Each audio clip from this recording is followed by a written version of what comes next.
So I have to be honest with you. When I first looked at the outline for this month's topic, I kind of rolled my eyes. Oh, really?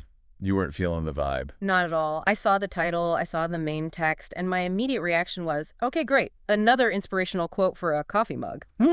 I get that. I mean, look at the week I've had. I feel like my phone is basically a portal to doom right now. Every time it buzzes, it's a crisis at work, or the news is just melting down, or there's some family drama. There's this low-level hum of anxiety that just never turns off. So the whole idea of being still feels, well, it feels impossible. Right. It almost feels irresponsible. Like, who has time to sit around and be zen when the house is on fire? And that is exactly the right place to start. If you felt that resistance, you're actually perfectly positioned for what we're looking at. How so? Because the text we're digging into, Psalm 46, it isn't a lullaby. Yeah. It's not written for a yoga studio. It's a survival manual written for people who feel exactly like you do right now. So this isn't just think happy thoughts. Oh, far from it. This text is gritty. It was birthed in the middle of national trauma. It's designed for when the floor drops out from under you. Okay. And the goal of our conversation today is to take that feeling of being overwhelmed, that panic, and see if we can actually transmute it into peace, real peace, unshakable peace. Okay, that's a big promise. Unshakable feels like a stretch when everything feels shaky. But let's get into it. The topic for this month, Psalm 46. Where do we even begin? We begin right where the text begins, with the catastrophe. Right. The first three verses don't start with sunshine. They start with the worst-case scenario. It says, "Therefore we will not fear, though the earth gives way and the mountains fall into the heart of the sea." Though the earth gives way. I mean, that's a terrifying image. It is. And you have to understand the ancient mindset here. To us, a mountain is just a big geological feature. Maybe you go skiing on it. But to the ancient mind, a mountain was the symbol of absolute unchangeable stability. It was the one thing that never moved. It represented the foundations of the world, eternity, security, even the gods themselves. So saying the mountains fall into the sea is like saying gravity just stops working. Or the sun doesn't rise. Exactly. It's the undoing of creation. In our terms, think of the things you rely on for stability. The economy, your job. The economy, the government, your health, your career. The text is describing a moment where the most stable things in your life suddenly collapse and slide into the ocean. It's total structural failure. That hits home. I think a lot of us have felt that recently. It's that feeling of, wait, the rules have changed. The things I thought were safe aren't safe anymore. Precisely. The text names the mess. It validates that feeling of vertigo. It admits the earth is changing. But then, right in the face of that apocalypse, the very first verse drops this counter-reality. It says, "God is our refuge and strength, a very present help in trouble." Let's stop on that word refuge. Because, again, I picture a vacation home. You know, a cabin in the woods. A place to get away from it all. And that's the dangerous misconception. Yeah. A refuge in this context isn't a holiday spot. It's a bunker. It's a bomb shelter. A bunker. Yeah. Think about it. When do you use a bunker? Only when you're under attack. You don't go hang out in a panic room on a sunny Tuesday afternoon. Right. You only need a refuge when the threat is lethal. So by God calling himself a refuge, he's implying that life is going to be dangerous. Okay, wow. He isn't promising to teleport you out of the war zone. He's promising to be the concrete bunker inside the war zone. That's a huge distinction. I feel like I've spent half my life praying for God to stop the war, to make the stress just go away. We all have. But you're saying the promise isn't the absence of trouble, it's the presence of protection in the trouble. Yes. And look at the next phrase, a very present help. The Hebrew phrasing there it's emphatic. It means he is exceedingly available. He's right there. See, that's where I struggle. When I'm in a crisis, God often feels very distant. It feels like he's watching from a distance, maybe rooting for me, but ultimately leaving me to figure it out. And that is the default human emotion in trauma, abandonment. But the text fights that feeling with theological fact. He is very present. He doesn't just send help like dispatching an angel or sending you a check. He is the help. His proximity is the solution. So the logic of we will not fear in verse 2. It's not because we're in denial. No. We aren't closing our eyes and pretending the mountains aren't falling. They really are falling. The diagnosis is bad. The layoffs are real. Right. The fearlessness comes from a calculation. The danger is real, but the presence is heavier. Heavier. Yes. In a spiritual sense. The reality of God being in the bunker with you outweighs the reality of the bombs outside. It's like a child in a thunderstorm. The thunder is loud, the house is shaking. But if the father is sitting right there, holding the child, calmly reading a book, the child borrows the father's calm. The proximity of the father overrides the noise of the storm. I like that. We borrow his calm. Okay, so we have this chaotic external world, mountains crashing, oceans roaring. But then verse 4 does this incredible, like, cinematic cut. It's jarring. It It is says, "There is a river whose streams make glad the city of God." a complete shift in sound design, right? You go from roaring waves to a flowing river. Totally. Now, to really grasp this, you need to know a little bit of geography. The topic material for this month points out something fascinating about Jerusalem. Okay, what's that? Jerusalem is one of the few major ancient cities that wasn't built on a great river. Babylon had the Euphrates, Egypt had the Nile, Rome had the Tiber. A river was life, commerce, defense. But not Jerusalem. But Jerusalem, it's up on a mountain. It had no river. It just had this tiny intermittent spring called Gihon. So when the psalmist writes, "there is a river," the original listeners would have been confused. Like, what river? We don't have a river. Exactly. He's talking about a supernatural supply. He's talking about the presence of God flowing through the city like a life-giving stream, even though there's no physical source for it. That's powerful. It means the supply doesn't come from the world. Right.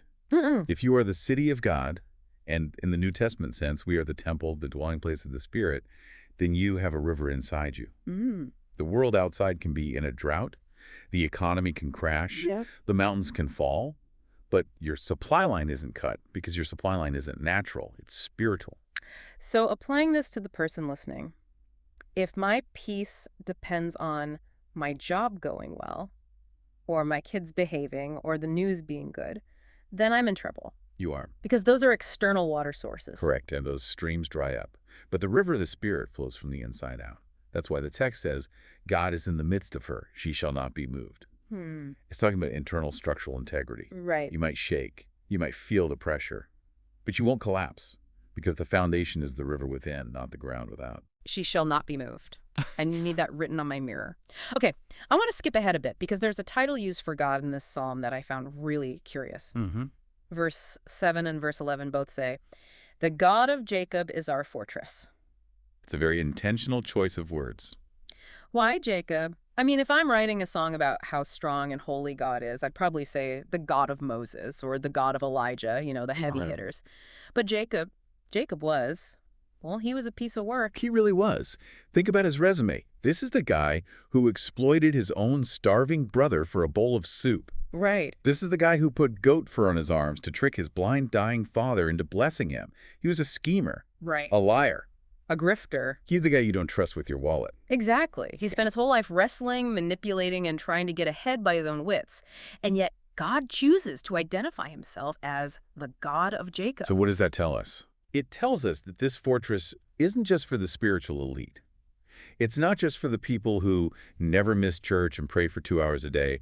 It's for the schemers. It's for the people who have messed up. It's for us. It's for the people who are struggling to get it right. That is a massive relief because honestly, when I'm stressed, I am not at my best spiritually. I'm irritable, I'm cynical. I feel way more like Jacob than Moses. And that is exactly when you need the fortress. God is saying, I am the God of the messy people. I keep my covenant with imperfect people. Your access to the refuge isn't based on your performance. It's based on his character. So even if I've been a Jacob all week, the fortress is still open. The door is wide open. That's beautiful. Okay, we have to get to the main event, the verse everyone knows. Verse 10. Yes. Be still and know that I am God. The most famous verse and arguably the most misunderstood verse in the entire Bible. Yeah, we talked about this. I always pictured this as, finding a quiet corner, lighting a candle, taking a deep breath. It sounds so passive. It sounds like doing nothing. And it is the opposite of passive. To understand it, we have to look at the Hebrew word used there, rafah. It doesn't mean chill out. Yeah. It translates literally to let drop or sink down. Let drop. Yeah, it's used in other parts of the Bible to describe someone dropping their hands in exhaustion or despair. Drop your hands. What does it look like in context? Imagine you're in a tug of war. You are straining, pulling, burning your hands on the rope, trying to force the outcome. Be still means drop the rope. Oh. Or imagine you're in a boxing match, hands up, defending yourself. Be still means put your hands down, Open your chest to the opponent. Wait, that sounds suicidal. If I drop my hands in a fight, I get knocked out. In a physical fight, yes. Yeah. But this is a spiritual dynamic. You are fighting to control the outcome. You are fighting to fix the unfixable. You're striving to hold the mountains up so they don't fall. And God is shouting over the noise, drop your hands, stop striving. I am God, you are not. So it's a command to surrender control. It is a command to cease the frantic human effort to save yourself.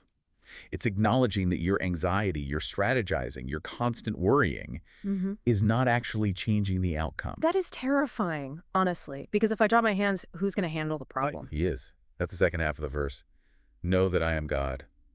You can only truly know he is God when you stop trying to be God yourself. Wow. As long as you are gripping the wheel, white-knuckled, screaming at traffic, you aren't trusting the driver. So being still is actually an act of spiritual warfare. 100%. Yeah. It's an aggressive act of trust.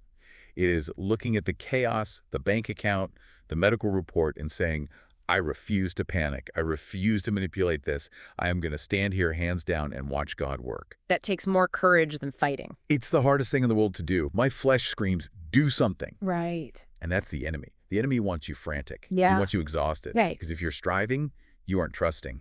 Okay, I'm convinced, but I'm also intimidated. How do we actually do this? Because if I just sit on my couch and try to drop my hands, my brain is going to eat me alive.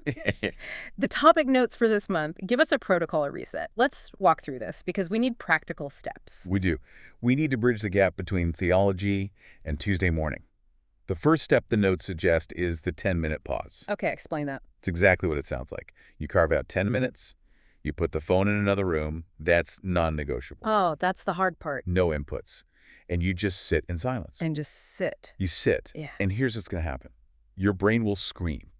You'll suddenly remember 12 urgent emails. Right. You'll feel an itch to check the news. You'll feel bored. You'll feel anxious. That sounds miserable. It is at first, but you have to push through that wall of static. That discomfort is the withdrawal symptom of your addiction to chaos. You sit there until the dust settles. And in that silence, you just whisper, God, I am here. You are here. You practice the presence. So the goal isn't to have some magical vision. The goal is just to stop the spinning.